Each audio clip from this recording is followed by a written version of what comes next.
বাহ, মেয়েটা দেখতে খুব সুন্দর তো।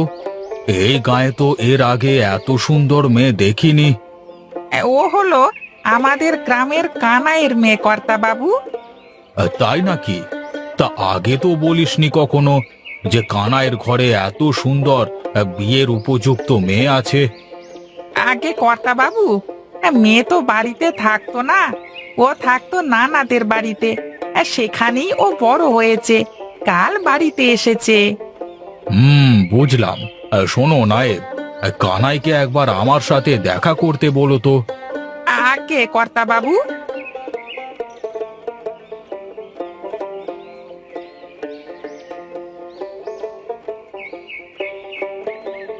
মা, ও মা, কোথায় গেলে? এই দেখো, আমি জল নিয়ে এসেছি। এই তো মা, ঘরেই ছিলাম। তা জল নিয়ে এসেছিস? হ্যাঁ মা। যা মা, তুই এবার ঘরে যা, আমি দেখি কিছু কচুর শাক তুলে নিয়ে আসি। রাতে কচুর শাক ঘন্ট আর চিতই পিঠে বানাবো। আমি আসি মা তোমার সাথে। না রে মা, তোর বাবা কিছুক্ষণের মধ্যে বাড়িতে চলে আসবে। আসলে তুই হাঁড়ি থেকে ভাত বেড়ে খাইতে দিস। ঠিক আছে মা।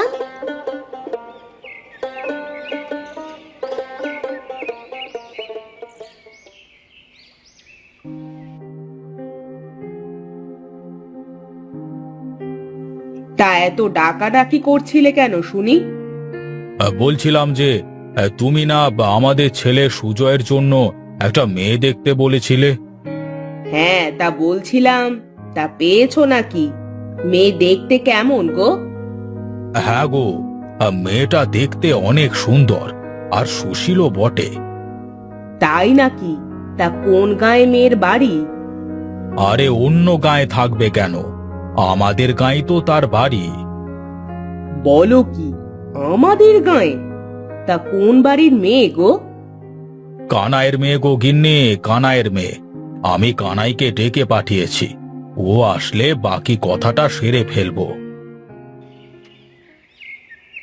কর্তাবাবু, কর্তাবাবু বাড়িতে আছেন? কর্তাবাবু, কর্তাবাবু। আরে কানাই, এসেছিস? আয় আয়, ঘরের মধ্যে আয় আয়। আগে কর্তাবাবু। কানাই, চেয়ারে বস। কর্তাবাবু, আমাকে ডেকে পাঠিয়েছেন? হ্যাঁ হ্যাঁ, তোকে ডেকে পাঠিয়েছি। তা বলছি যে তোর মেয়েটাকে বিয়ে দিবি না? মেয়ে যেহেতু বড় হয়েছে, সেহেতু বিয়ে তো দিতেই হবে কর্তাবাবু। তা বলছিলাম কি, তোর মেয়েকে আমার খুব পছন্দ হয়েছে। তুই যদি রাজি থাকিস তাহলে। এ কি বলছেন কর্তাবাবু? আপনি এই বয়সে বিয়ে করবেন? আর এমন চিন্তা আপনি কি করে করলেন যে আমি আমার একমাত্র মেয়েকে আপনার সাথে বিয়ে দেব? আহা, আমি আবার কখন বললাম যে আমি বিয়ে করব? শোন কানাই, আমার জন্য না, আমার একমাত্র ছেলে সুজয়ের জন্য বলছি, বুঝলি? ও আচ্ছা আচ্ছা, আগে বলবেন তো আপনি। তা কানাই, তোর কি কিছু বলবার আছে? এখানে আর কি বলবার আছে আমার? এটা তো আমার ভাগ্য যে আমার মেয়ে আপনার পরিবারের বউ হবে। তাহলে ওই কথাই থাকলো, আজ আমার ছেলে আসছে, আগামীকাল বিয়ে। ঠিক আছে কর্তাবাবু। আরে কর্তাবাবু বলছিস কেন? এখন তো আমরা বিয়াই।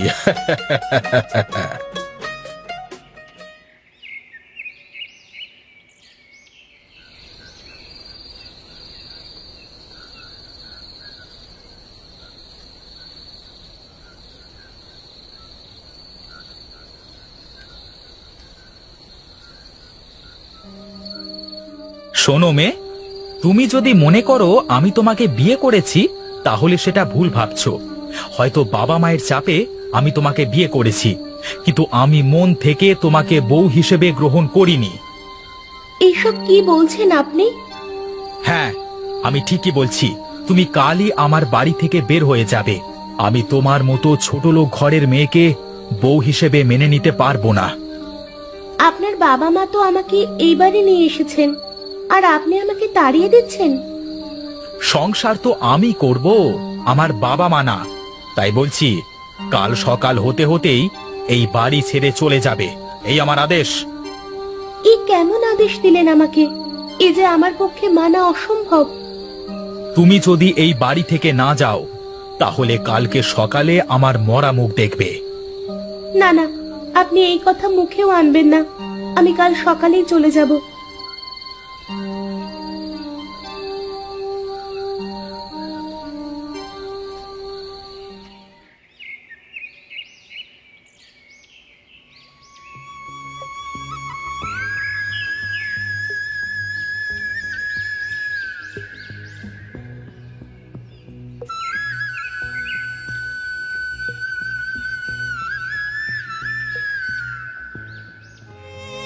এই একদিন ঘর করে আমি যদি বাড়িতে ফিরে যাই, তাহলে আমার বাবা মা কারোর কাছে মুখ দেখাতে পারবে না। না না, আমি এই জীবন আর রাখবো না।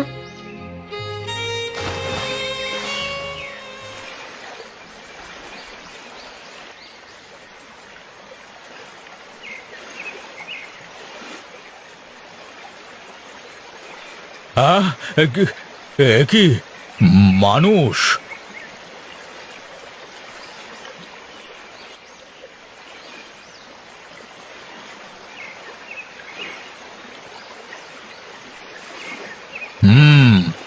মেয়েটার তো ধাত এখনো চলছে।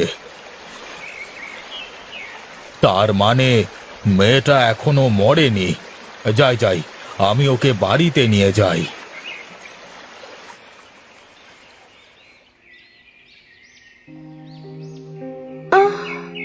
আহ, আমি আমি কোথায়?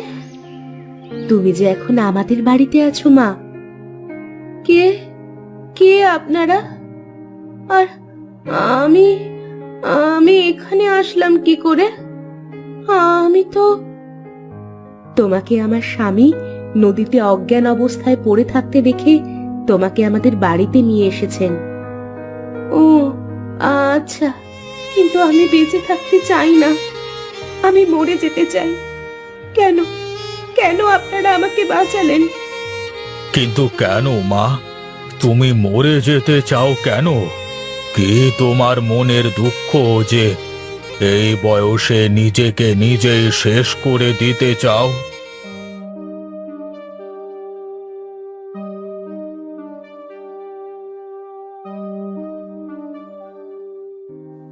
ও আচ্ছা, বুঝেছি।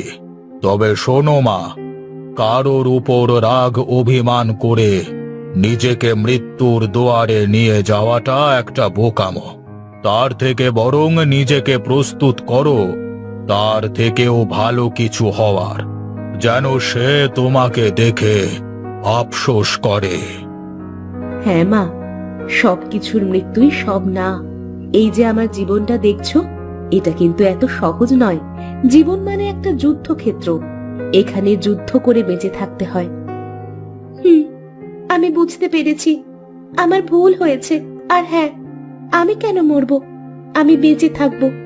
হ্যাঁ হ্যাঁ, আমি বেঁচে থেকেই সবাইকে দেখিয়ে দেব গরিব হয়েও কি করা যায়।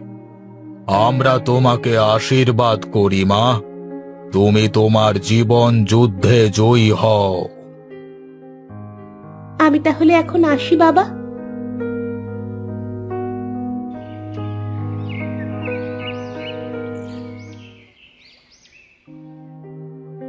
বাবা, আমি চলে যাচ্ছি।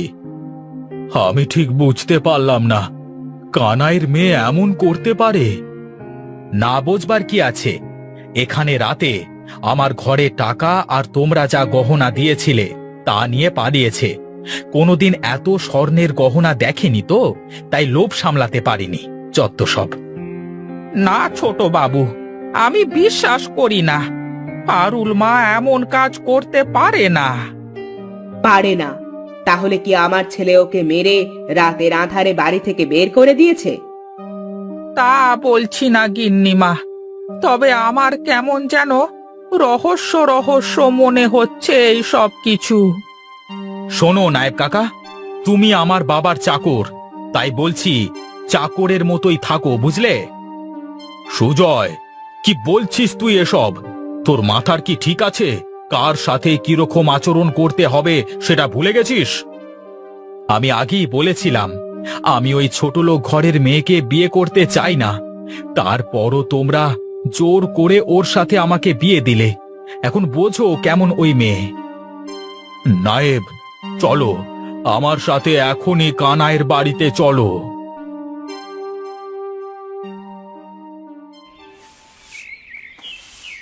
মা,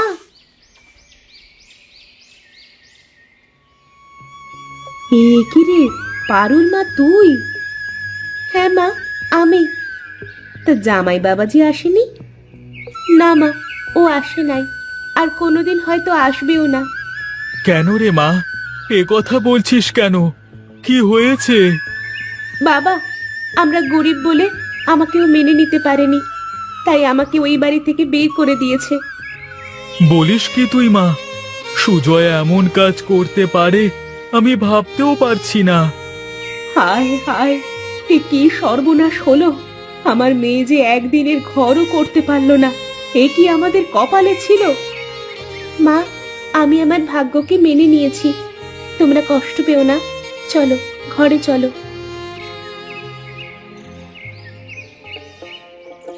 রঘুনাথ, দাঁড়াও রঘুনাথ। কি, কে বাবা আপনি? আমাকে তুই চিনবি না, কিন্তু আমি তোকে চিনি। আমি এক তান্ত্রিক। তন্ত্র সাধনা করাই আমার কাজ। মানুষকে ভুল রাস্তা থেকে সঠিক রাস্তায় পরিচালনা করাই আমার মোক্ষম উদ্দেশ্য। তবে তোর ছেলে যেটা করেছে সেটা একদম ঠিক করেনি। ফুলের মতো পবিত্র মেয়ে পারুলকে মিথ্যে অপবাদ দিয়েছে, সেটা কিন্তু একদম ভালো কিছু করেনি। আমি ঠিক আপনার কথা বুঝলাম না, আপনি কি বলতে চাচ্ছেন?